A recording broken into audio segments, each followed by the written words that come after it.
Hello and welcome to NBS Live at 9 as we celebrate 18 years of being on air. We've been tracking all the big stories for you, so sit back and enjoy the broadcast.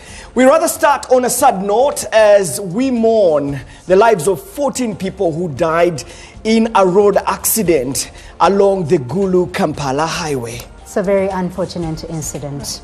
And later on in the bulletin, close to 8 years since the pandemic, we explore the shifts in Uganda's media markets that were caused by the lockdown then and now. My name is Mebo Twegumiezake. And my name is Shiran Hochide. We have that and more, including Parliament has granted 2 members of Parliament leave to introduce a private member's bill that will change how a leader of opposition is selected. But first, the headlines. 14 die in Gulu night accident. 28 survivors nursing wounds at Lachor and Gulu regional hospitals. The cause of the accident was overspeeding. Government to reintroduce speed governors to reduce road carnage. The issue of bringing back the speed governors, I've noted that one is concerned. We are not surprised by the decision. Court dismisses Bestier's bail application after defense team makes no show. That denial has to be judicious. It has to follow the law. Also tonight, Our system for clocking in is working. tightening the grip. So please don't enter the house without register. Parliament to monitor the attendance of MPs through a clocking system. We are now taking cognizance of your presence in the house. We are going to use 5 billion to fill up positions of LOC. Plus, a whopping 5 billion shillings to be spent by the NRM in the LC1 and women elections. 5 billion is even simple, is even less money. Investigating Uganda Human Rights Commission. Is there cause for alarm? Also tonight, over 800 Ugandans have been repatriated from South Africa. This is a very good achievement, and indeed, we are very, very happy. This is NBS Live at 9.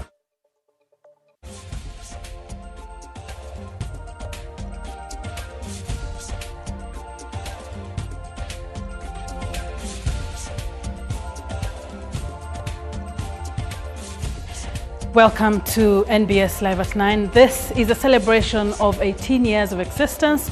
That is why we're back on your screens to honor all the past and present anchors and presenters that have walked this journey with NBS. We start on a rather sad note. 14 travelers have been confirmed dead after a horrific night accident at Bobby Trading Center in Omoro district when an Opit bus collided with a Mercedes-Benz Actros trailer. 28 survivors have been rushed to St. Mary's Hospital in Lachor and Gulu Regional Referral Hospital and IMC in Gulu City. Let's take a look at that story. The accident happened at about 9:34 p.m. last night when a night bus belonging to a Pete Travelers Company registration number UBE 110H collided head-on with a South Sudan-bound Kenyan truck registration number KBS 564D/ZE 7948.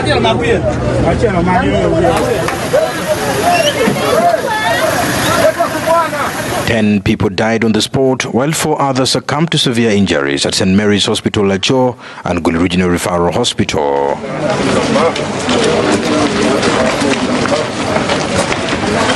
Preliminary police findings indicate that the bus driver was speeding and lost control of the vehicle while attempting to avoid a pedestrian who was crossing the road. The bus then veered off its lane and crashed into the incoming trailer. The principal hospital administrator of Gulu Regional Referral Hospital confirmed the 14 dead and noted that the 28 survivors are currently receiving treatment for various injuries. We have had a meeting this morning with the stakeholders. We are having the bodies taken to various places. They are going to bury them. And of the 12, we have 3 internationals. The Somalis, 3 among them. So we also touch with the relatives. Result that different families who have lost loved ones are beginning to take their bodies to go and process and bury. We continue to engage the families and plan with them on how best we can support them.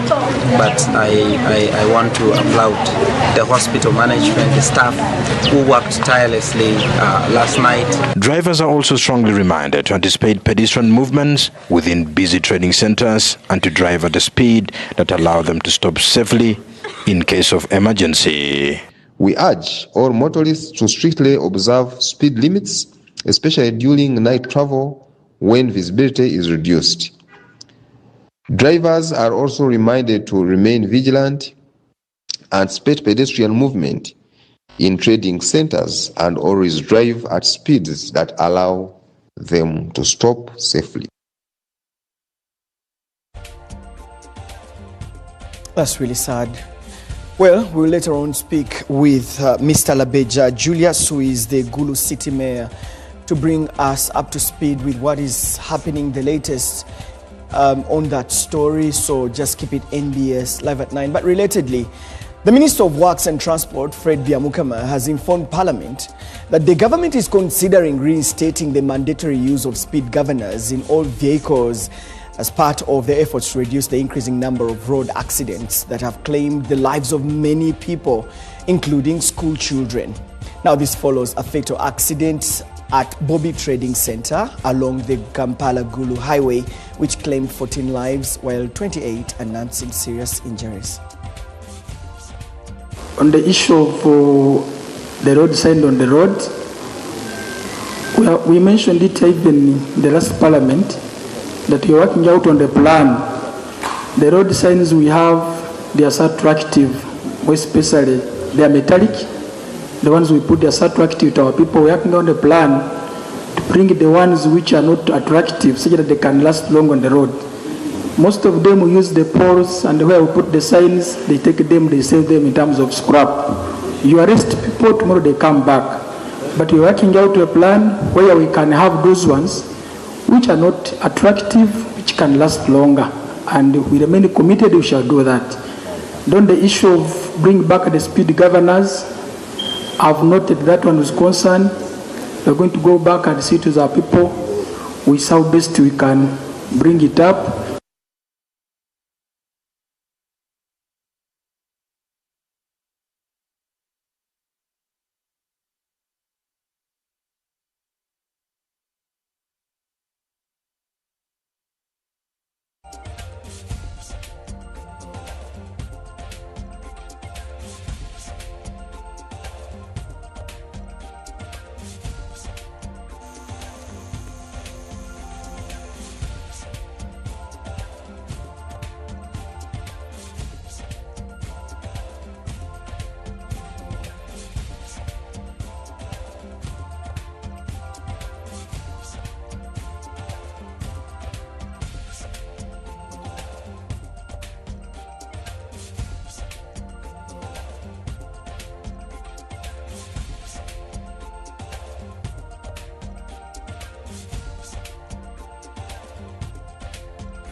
It's quite a sad incident, Mayor. What else do we hear about this road carnage?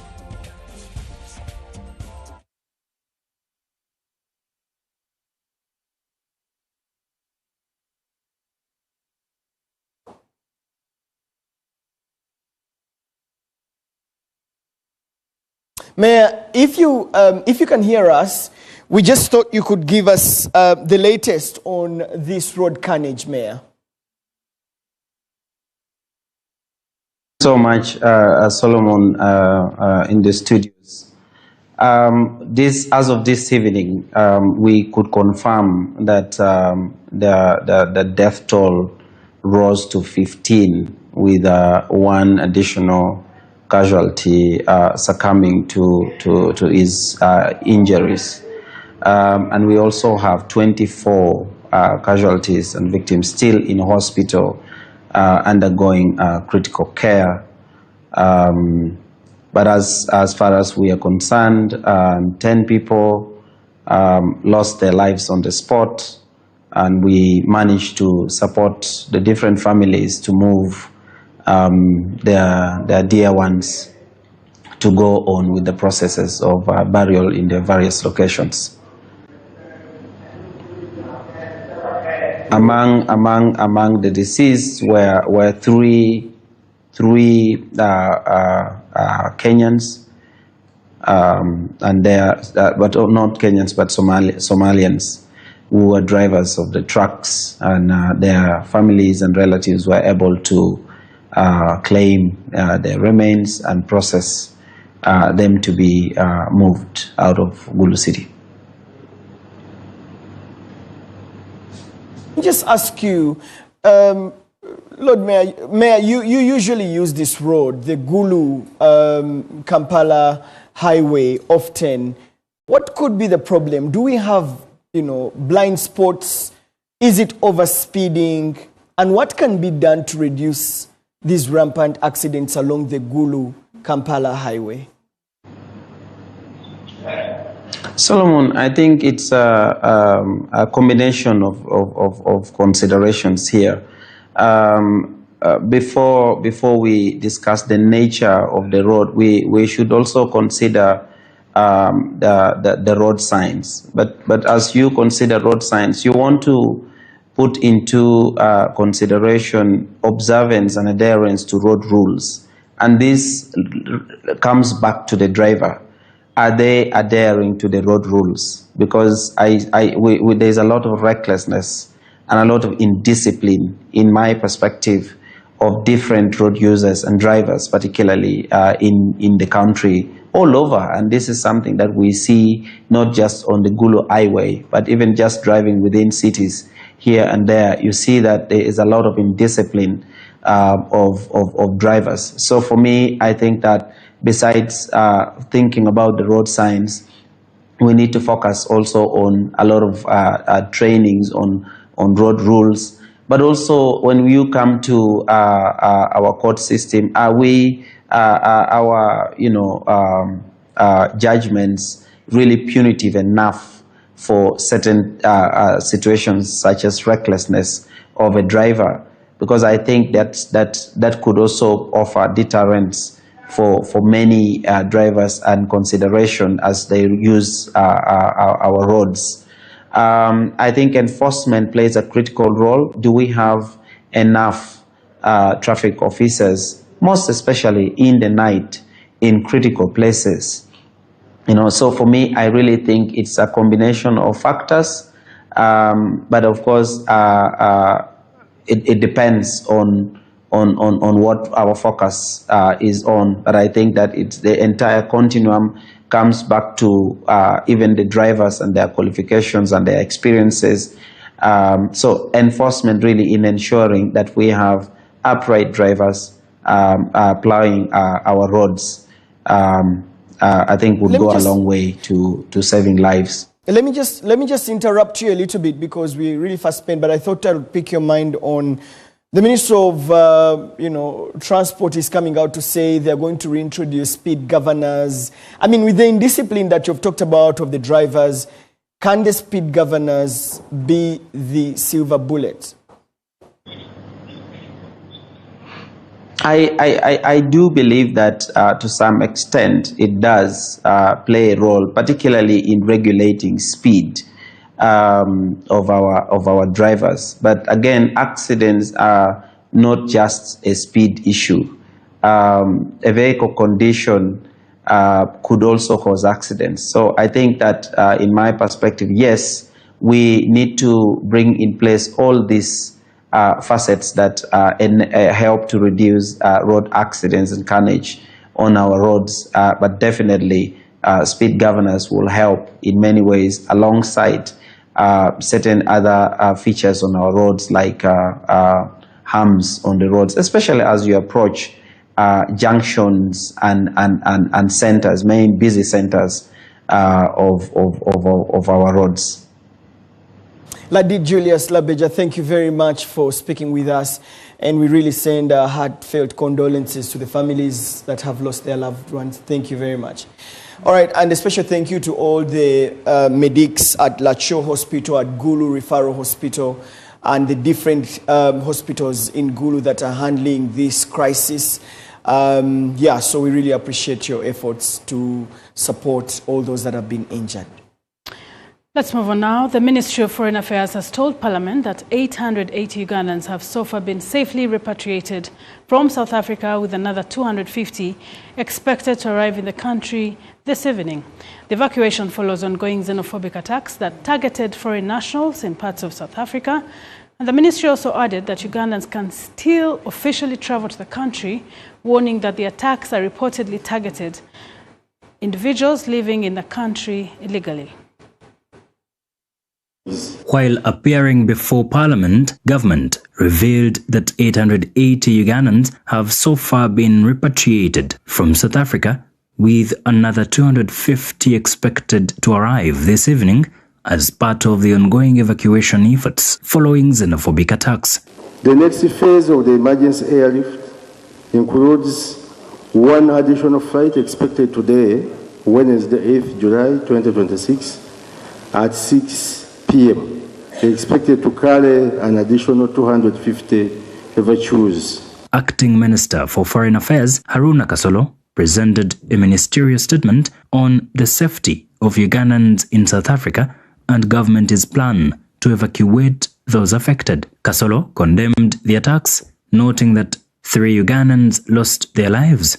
He said the violence undermines social cohesion, public order, and fundamental human rights. On behalf of the government of Uganda, I extend my deepest condolences to the families of the 3 Ugandan nationals who lost their lives. They are going for only and only anybody with the Rasta skin like mine. That cannot be tolerated. Members of Parliament also condemned the attacks and questioned the continued silence of regional bodies such as the African Union and COMESA. Now have a group called the March and March Group. We need to designate it as a terror group against all the Africans in the whole continent, because this March and March Group is only targeting Africans. Where is the AU? Where is the COMESA? SADC, East African Community? They are quiet. Completely quiet. On the safety of Ugandans intending to travel to South Africa, Kasolo said they remain free to do so, explaining that the attacks have largely targeted undocumented migrants. Let them continue with their travel. This problem, yes, these attacks are on those Ugandan nationals, in fact African nationals that are in South Africa undocumented illegally. The House also asked the minister to explain government's decision to temporarily accommodate returnees at Changwanzi. May we know why these people are being kept at Changwanzi from the time they were repatriated, because the families are in wonderland what their family members are doing in Changwanzi. These people have been traumatized. And now talking to them is like a therapy. And I tell you, they are very appreciative. Very appreciative. How I wish that even the shadow minister can accompany me to South Africa for further engagements. I thank you, Honorable Speaker.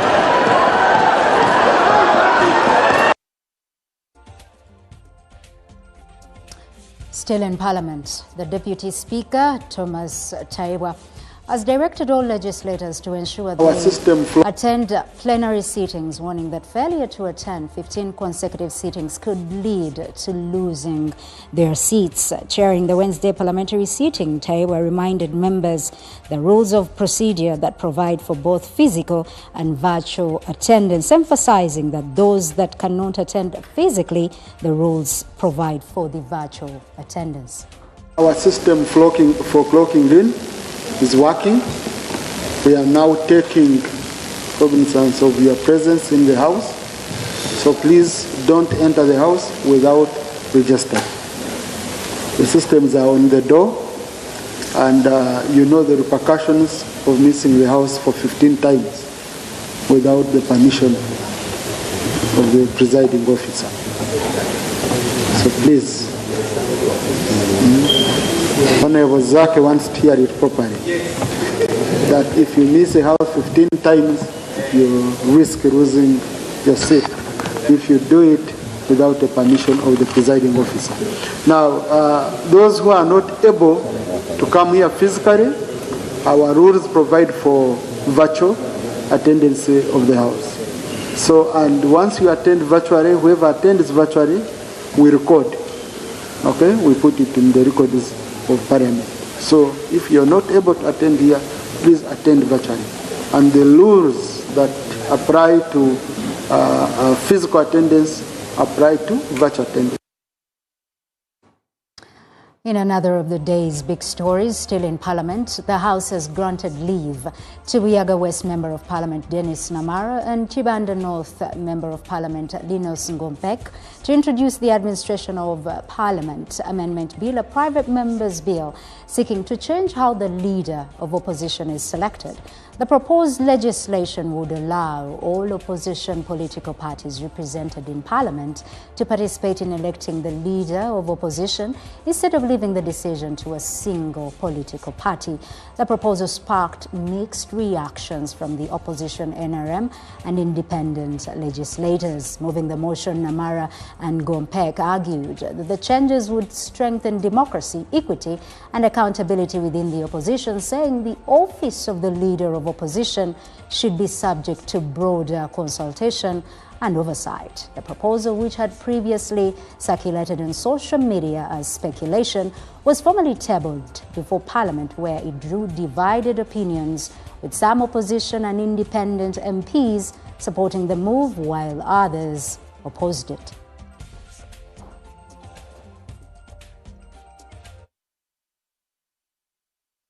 It has been a norm that the choosing of the leader of opposition is not done in Parliament. And yet the law is about the Administration of Parliament Act. But the choosing of the leader of opposition is handled from outside Parliament. We want the members of the opposition, together with the independent members of opposition who are here, as the law provides, to be consulted matter. Practice has developed where the law is merely designated by the party with the highest numerical strength among opposition parties in Parliament. This simply means imposition of someone to the rest of the opposition in Parliament, and yet democratic principles of governance dictate that there ought to be wider participation in the process to determine the leadership. As an independent, I do not subscribe to NRM, I do not subscribe to the opposition. So, Right Honourable Speaker, as an independent, I wouldn't want to be involved in any matter concerning the opposition or the NRM, unless I do have a memorandum of understanding, as some of the independents who have the MOUs with the National Resistance Movement. The current setting, most of the independents are actually NRM. Even Namara is NRM. No reason why you even grant them, why Parliament grants them leave. Because the bill they are going to draft and introduce has just been rejected very, very recently. So we are saying these are self-seekers. They don't have anything constructive to add to the administration of the Parliament. Was too much on issues of corruption within the government. So the government is on fear. They are running very fast to pass this bill so that they can come up with their own lead of opposition. So long as they are bringing the bill in good faith, then we may go in for it. But wherever you are enacting the law, we have been warning this Parliament, let the law not target an individual. The law should look at all Ugandans in an holistic manner.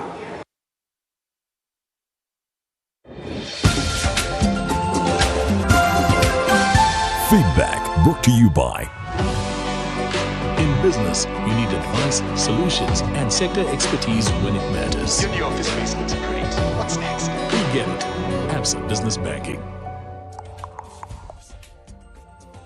You are still watching this special edition as we commemorate 18 years of NBS existence, and with you are OGs and OBs of NBS. That is why we're here today. But earlier on we asked you, Ministry of Works and Transport plans to reinstate speed governors. What more needs to be done to reduce road carnage? And this is in light of the deadly accident that happened last night on Gulu Highway. Shall we start with Taremwa Derek? Solomon, do you want to take it out? Of course, they're saying reinstating speed governors is a positive step, but reducing road carnage requires more. The government should strictly enforce traffic laws, improve road maintenance and signage, eliminate reckless and unroadworthy vehicles, strengthen driver training and licensing. Right. That's at, and then at Dickens, Muhwezi 4 says narrow highways are still a hazard. Yeah, there's some words there. Brief and straight to the point. Let's see what else do we have here. Brian Odama on Twitter. They also need to functionalize vehicle inspection facilities as overseers and transfer its implementation to the Directorate of Traffic and Road Safety. They cannot be the ones implementing and supervising at the same time. Then also proper implementation of the AXO lot. Thank you very much, Brian Odama. Do we have someone else? Let's see. All right, Mehdi Gilbert, they're coming in saying the process should start from the manufacturing factories. They should produce out vehicles that are oversped disabled. Otherwise, a foot on the accelerator cannot detect the speed of a vehicle. That's an interesting one. All right, we are going to thank you very much for your thoughts. Please keep them coming. We're now going to take a very short break. We'll be right back with more stories.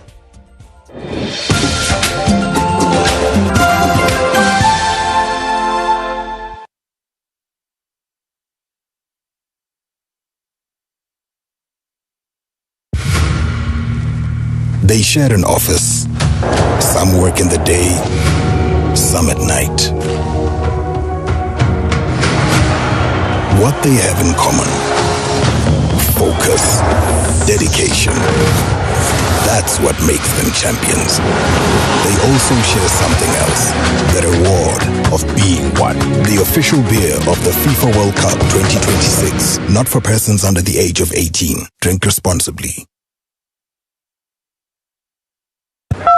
Hello, Mr. Mkasa. Hello, how are you? I'm okay, sir. Are you the broker? The original one. I was told you have very good rentals. That is right. How many bedrooms do you want? I want 3 bedrooms. Okay, did I tell you of the price? Yes, of course. 500,000. Ah, no. This side, the Bisare went a bit high. Why? Because the paint we use is of good quality. So the place gained the value. Which paint? Global paint. How? For the ceiling, for us we use Global Mat. And for the inside walls, we use Global Silk Vinyl. Okay, tell me about the outside walls. Outside we use Global Weather Coat Emulsion so that the walls don't peel. I'm really impressed. The precision you put while painting, I'm willing to pay any amount. That is true, because here for us quality is paramount and the place becomes umite. Global Paint, a reliable product.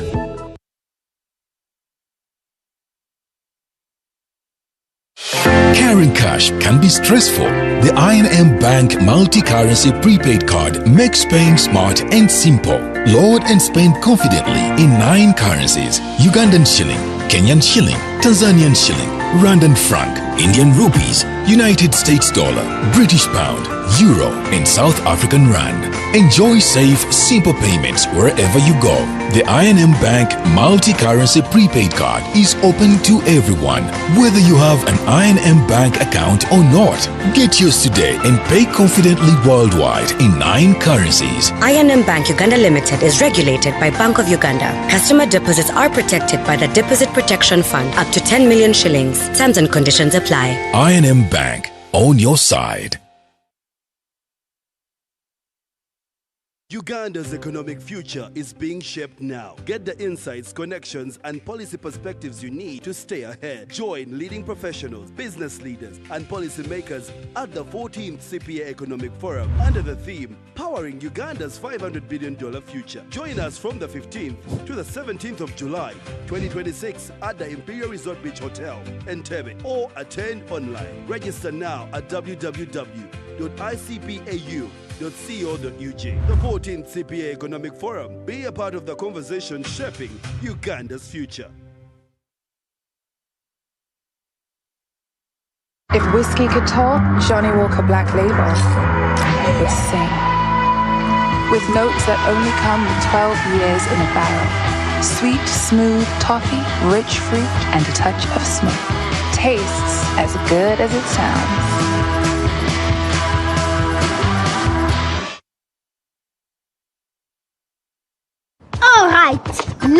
snap. Colgate is on a mission.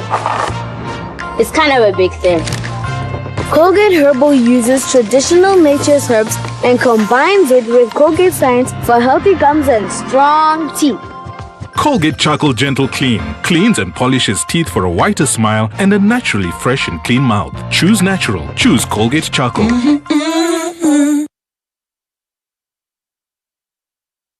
Attention NRM members. The NRM Secretary General, Right Honorable Richard Todong, informs all NRM members that the process to elect village, parish chairpersons and women councils commenced on Monday the 6th to Friday the 10th of July 2026 with compilation of a general voters register and village women registers by the National Electoral Commission. NRM members are strongly urged to note and participate in the following major activities. 10th of July, there shall be village meetings to fill the vacant positions for LC1 and nomination of women council flag bearers. From the 11th to the 14th of July, endorsement of LC1 chairpersons and women council committee flag bearers at village level. The nomination of endorsed candidates at sub-county, town council or municipal divisions shall be held from the 15th to the 19th of July 2026. On the 22nd of July, the NRM will hold village mobilization barazas for all nominated candidates and NRM village members.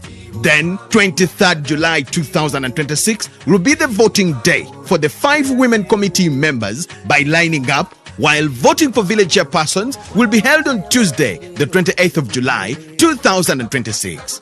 Long live NRM, long live His Excellency Yoweri Kaguta Museveni.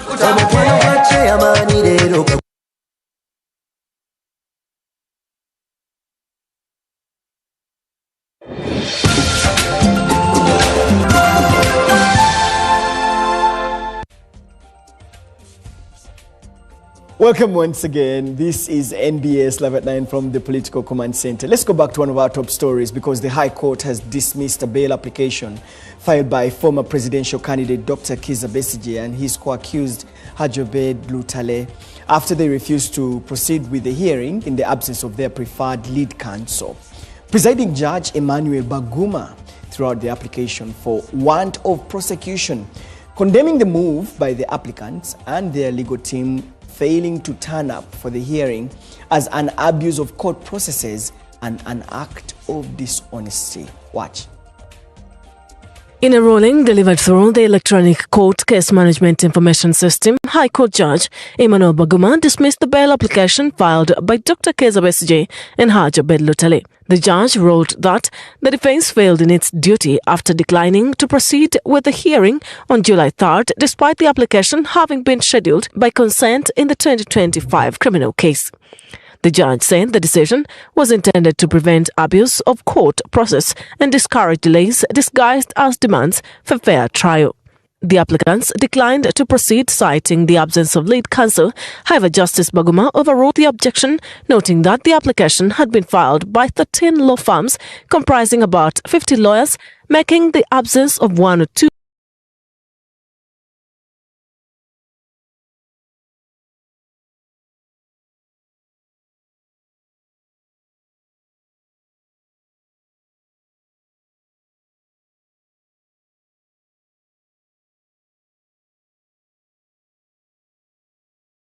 the absence of lead counsel Martha Karua, saying she had been declared persona non grata and faulted the court for failing to address the matter. It was dishonest for the judge and court to state that we were abusing court process. We cannot abuse a process in an application for our own rights. In as much as the court is invoking issues of a speedy trial, it is dishonest, because a speedy trial would have called for this application to be determined within the timelines provided by law as of the date of filing. It's only when the law is applied that we shall expect justice. Otherwise, it will be a farce. It is a smoke screen of justice. Mwezi also accused the court of undermining the accused person's right to legal representation by failing to first determine an application concerning Besigye's legal team, which had raised concerns over their safety. We failed to understand whether what we had from the state, specifically head of the state, that the Honorable Dr. Kizza Besigye is not entitled, and others in similar matters are not entitled to bail, whether that did not in any way influence the decision. Ours, in our opinion, that had a bearing on this matter, as nothing else justifies. Besigye's lawyers said they would not participate in what they described as a legal roller coaster, maintaining that Dr. Besigye would continue challenging what they termed as injustice through the judicial process.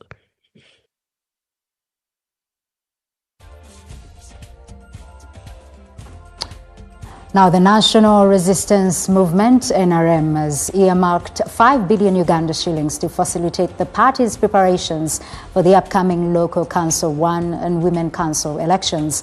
According to the chairperson of the NRM Electoral Commission, Dr. Tanga Odoi, the funds will cater for election logistics, staff allowances, and other operational expenses associated with the exercise. The development comes as the party intensifies preparations for the village elections scheduled for later this month. At the offices of the NRM Electoral Commission, staff members were found working around the clock to dispatch election materials to different parts of the country. Vehicles loaded with materials continue to leave the Commission headquarters as preparations gather pace. Dr. Tango Doi says organizing the party's LC1 and Women Council elections will cost the party approximately 5 billion shillings. When we had expression of interest for MPs for Yala, we raised about 11 billion. We are going to use 5 billion to fill up positions of LOC at 1, at 2, and Women Council up to the national level. The funds, he says, will be used to facilitate election officials, pay staff allowances, and meet other logistical requirements until the entire electoral process is concluded. 5 billion is even simple, is even less money. Divide by 72,000. We have 72,000 villages. Flag bearers must be funded. Materials which you have just captured were not given as humanitarian donations or philanthropy. They were bought. This comes as the party intensifies internal preparations ahead of the July 23rd and July 28th elections. The party says internal activities will begin with the verification of its flag bearers on July 10th, when NRM members across all villages will convene for village barazas. The exercise will primarily focus on the villages where vacancies have emerged following the death or withdrawal of previously selected flag bearers. In case there is any gap, that baraza has the mandate to fill that gap. Once verified, every NRM flag bearer will receive official endorsement from the party confirming their status before they proceed to contest in the National Local Council elections scheduled for July 28th.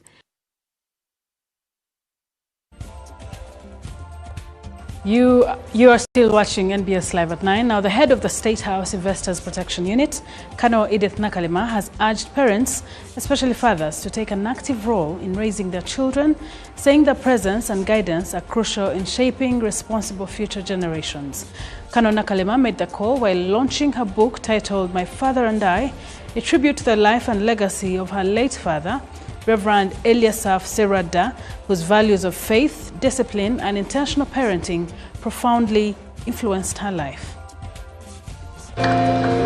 Speaking at the launch held in Kampala, Colonel Nakalema recounted how her late father, Reverend Eliasaph Serada's faith, discipline, and commitment to parenting shaped both her life and career. She described him as a God-fearing man who devoted his life to serving both his family and the church. While I call it My Father and I, the book has many voices that testify about a man whose love went beyond the boundaries, I would say, the worldly boundaries, because to him, he would put everything in the realm of heaven, but he also was very principled. Colonel Nakalema urged fathers to be fully present in their children's lives, saying the influence of a parent extends beyond childhood and leaves a lasting legacy for future generations. Tata laid a firm foundation for my life with love, full trust in the never-failing Almighty God, and dedication to serving humanity with kindness. We are the first teachers. What our children see with their eyes is what they will treasure when they grow. Speaking at the event, the Vice President Jessica Lupo encouraged Nakalema to preserve unity within her family and to raise her own children using the values she inherited from her father. Where he is, he knows that he has left a family that is still trending on his values. So I encourage you to continue keeping the family together, being a firstborn, but do not allow a lot of time draw your attention from your family.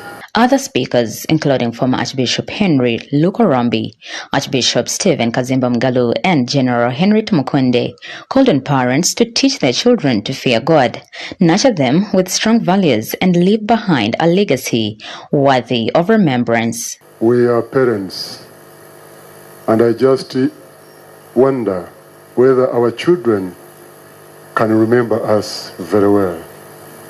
So this is the time to make an impact in their lives.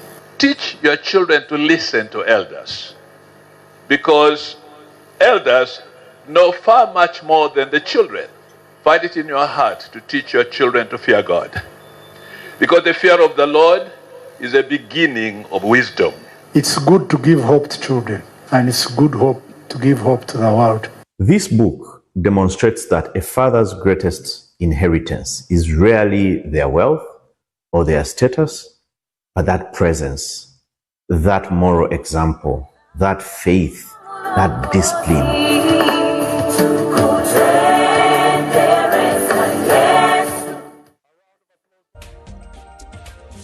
Congratulations to Kano Nakalema on that book. You're watching NBS Live at 9 now. As markets tumble and Uganda takes emergency response actions, the lockdown led to a spike in growing numbers of media consumption. Many have since turned to news for trusted information on the pandemic. Coincidentally, the lockdown also led to a subsequent drop in spending by advertisers. Tonight, Kanari Mugume tells a story of a shakeup in the media industry during the pandemic. In a Labor Day message to staff, Tony Glencross, Managing Director of Nation Media Group Uganda, announced that the business had suffered a significant drop in advertising revenue from March, which would later affect operations. The company later suspended the publication of its Luganda sports newspaper, Inyanda. In Kenya, Nation Media Group announced a temporary reduction of 5% to 35% on the gross pay for all staff earning a gross monthly pay of Kenyan shillings 50,000 and above. More media companies continue to suffer the effects of the pandemic, even though their attention to timely and accurate news on the crisis had grown significantly. According to research on public opinion on the impact of COVID-19 in Uganda conducted by Whitehead Communications, 72% of the respondents were exposed to news about COVID-19 at least once every day, and television was the most common type of media that respondents were exposed to at least once a week, at about 68%.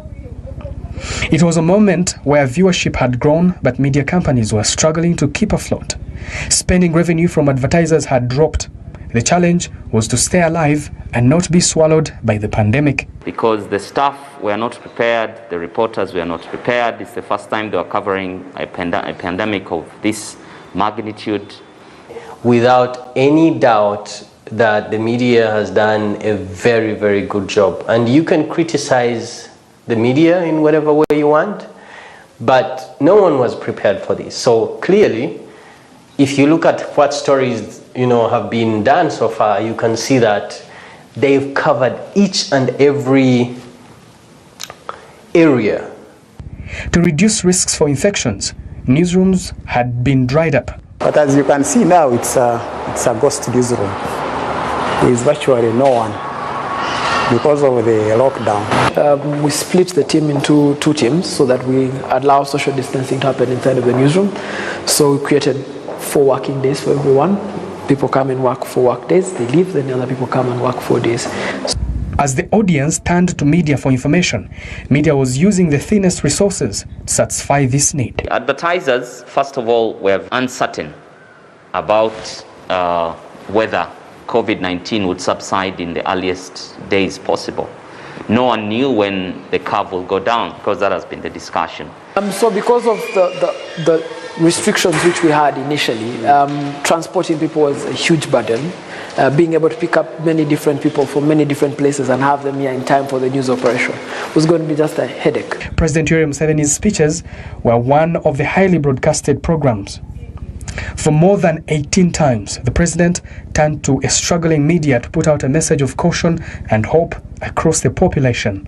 In terms of feedback, the president has been very responsive to feedback. You have seen a couple of times if some of his addresses have not come very clear, if there have been questions emerging, he's had the courtesy to do immediate clarifications. So he's been very responsive to feedback, and of course the feedback, we get it from the media and all these other places. We got fired. All of us got fired. It wasn't just TV and print affected. Radio 2 was on its knees. Sanyu FM was a victim. April came and went. There was no deduction. We were happy. And then May, the May salary was subjected to a 25% deduction. Now this deduction was not, we were not notified of this deduction in writing. And neither did we provide written consent to continue to work under those deductions. Vision Group, parent company of New Vision and Bukede, was equally affected. An internal memo from the managing director to staff on April the 30th indicated that the company would implement salary cuts of up to 60% starting in May. You know, newspapers are being sold. Now they are revamping newspapers to give you a new face. But I don't know if the content is changing. If content is worth it, I'll pay for it. But if you're going to regurgitate what is in the public space, and I mean, why would anyone pay for what would be that kind of content? So the media must think about quality content and manner of delivery. They must look at new platforms of delivery. The traditional way might not work very well, especially for print. Very necessary background noise, because there will be times when there's important information to convey. And when you are conveying that important information, people pay attention. When you're engaging in an interesting, captivating debate about an important issue, you're going to get their attention. COVID-19 proved that media's value is growing, but maybe there's need to find better financing models to keep media houses afloat in unprecedented times and those that can never be predicted.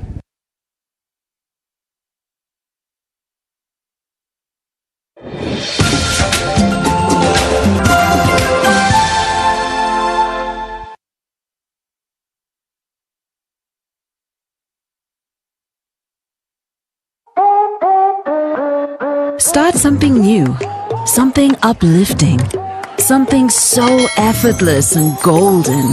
A thirst-quenching burst of sweetness and malty flavor, so rich and full of memories. It's 100% taste, zero alcohol. Try it, savor it, feel it elevate every moment. Sip after sip, gulp after gulp. After all, life's about turning ordinary thrills into golden chills.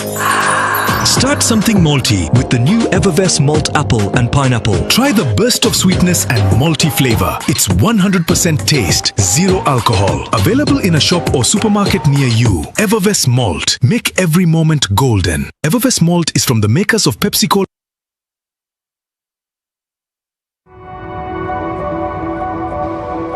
You need a bigger space to grow your business.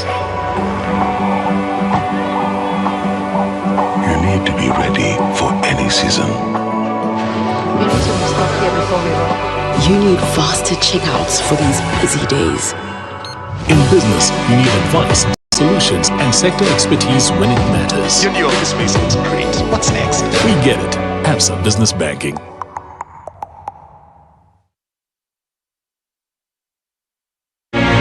Life unfolds in chapters.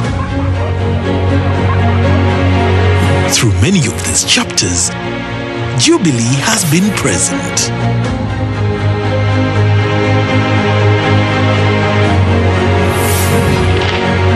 But life does not happen in separate chapters, and protection should not be separate either.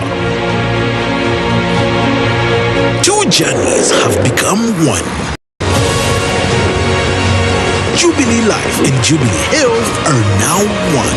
Here for every chapter, together for better. Jubilee Life Insurance Company of Uganda is regulated by the Insurance Regulatory Authority of Uganda.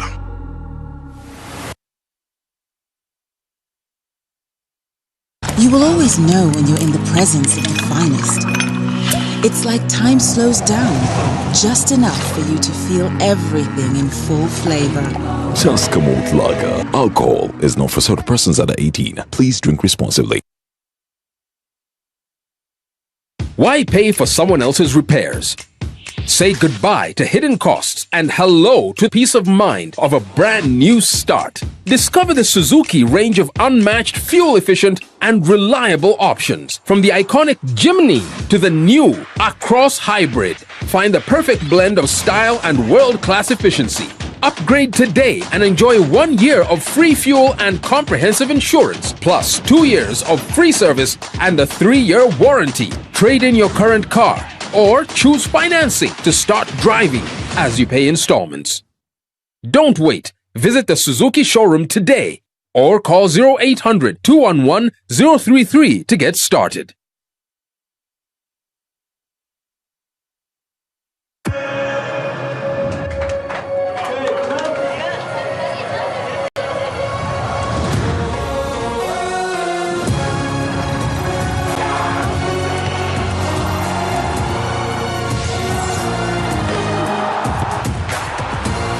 From 11 June to 19 July, everything can wait.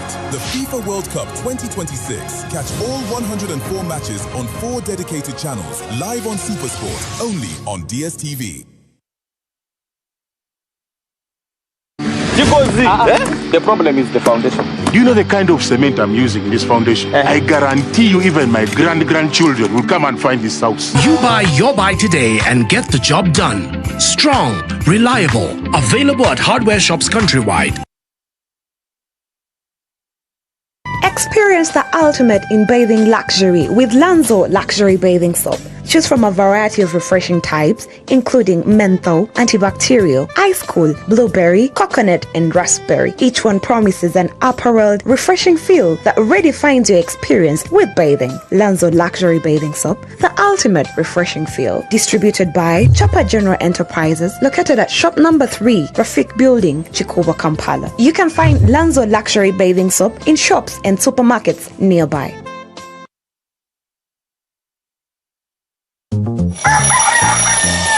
MTN voice bundle. Load. Hey. Hello, Mama. Hey, it is me, your son, Opio. Hey, now, Mama, listen to me. MTN has the offer. Yes, it has the offer. You load from 7 a.m. to 8 a.m. Now, they have free MTN to MTN minutes. And those minutes are there all day. So you load, you'll thank me later. Hey, Mama. Load an MTN voice bundle between 7 a.m. and 8 a.m. and get 3 free MTN to MTN minutes valid all day. Dial *100 *21# and get your free minutes bully daily. Free your fire with free minutes from MTN. Together, our connection is unstoppable. MTN.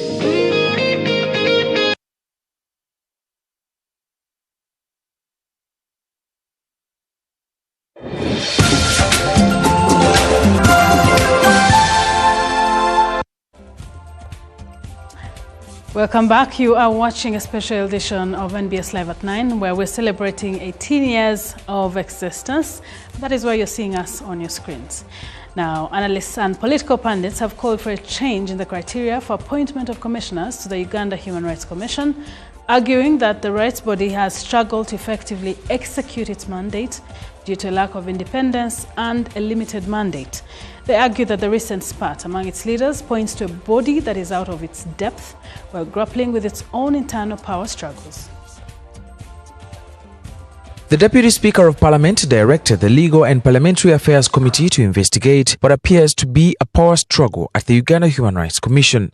This after a social media post showed the chairperson Maria Mwangadia allegedly criticizing her own commissioners, who in turn have accused her of a financial misconduct and abuse of office. The Shadow Minister for Justice and Constitutional Affairs, Abdallah Chwanuka, opines that the leadership at the Commission could deliberately be failing to work together, especially amid the recent allegations of human rights violations. Chwanuka says there should be a provision for members of the public to participate in the appointment of the Commission's leadership, since they directly serve the public's interests. I think we need to go onto the drawing board and we streamline the involvement of citizens, and we screen people. The citizens screen people who should sit on various commissions before they take office. Law scholar Professor Isaac Lubogo says although on paper the Commission appears to be performing its role, having inspected over 300 detention facilities and awarded more than Ugandan shillings 8 million in compensation during the 2024-2025 financial year, the current structural weaknesses will inevitably overshadow its performance. The Uganda Human Commission is formally active, yes,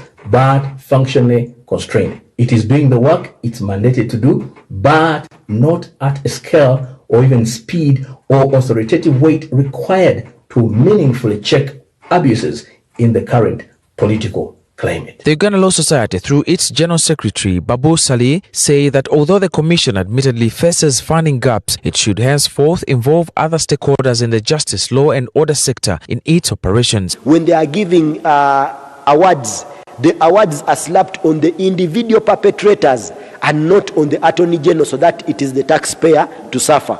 So that is something that has to be taken up even by the individuals themselves who are taking cases to the Commission. The Uganda Human Rights Commission, however, maintains that despite the recent occurrences, its operations remain smooth and there is no cause for concern. There's no unease. Things are okay. As you've seen, it is a full house. We are working. Otherwise, we would not have found me here. We are okay. The commission is has 12 regional offices, 10 field offices. All the staff are on duty. There is no problem.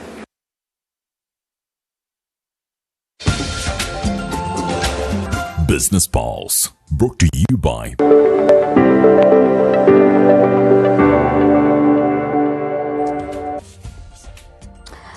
Well, in business, the highlight is on the Deputy Speaker of Parliament, Thomas Taiwa, who has called on legislators across the region to take bold action to advance East African integration, urging parliaments to lead in harmonizing laws and policies.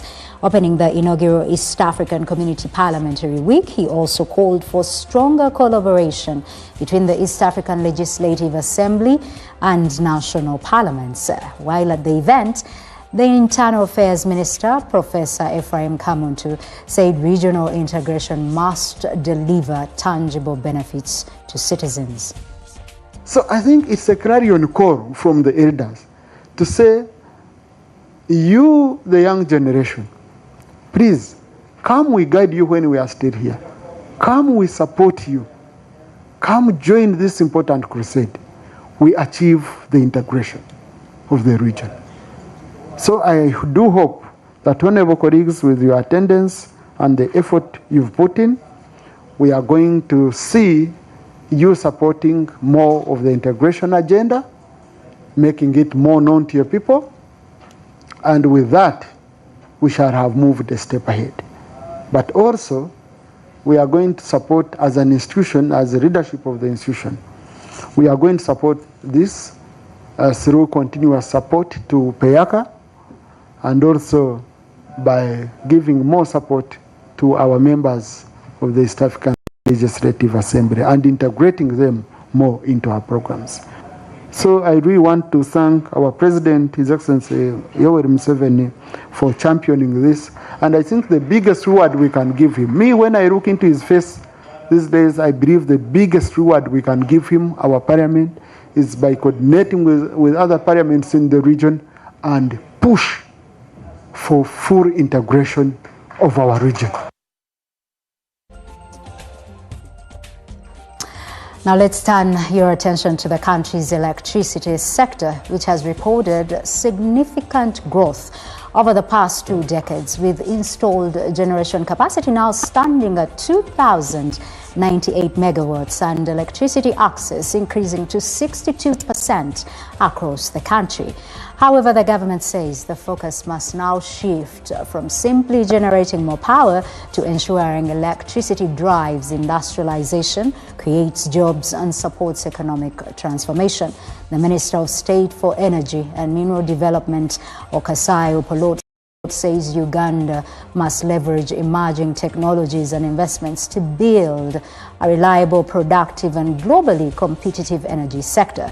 He says the country's next priority is to ensure electricity reaches industries, businesses and productive enterprises, enabling value addition and accelerating economic growth.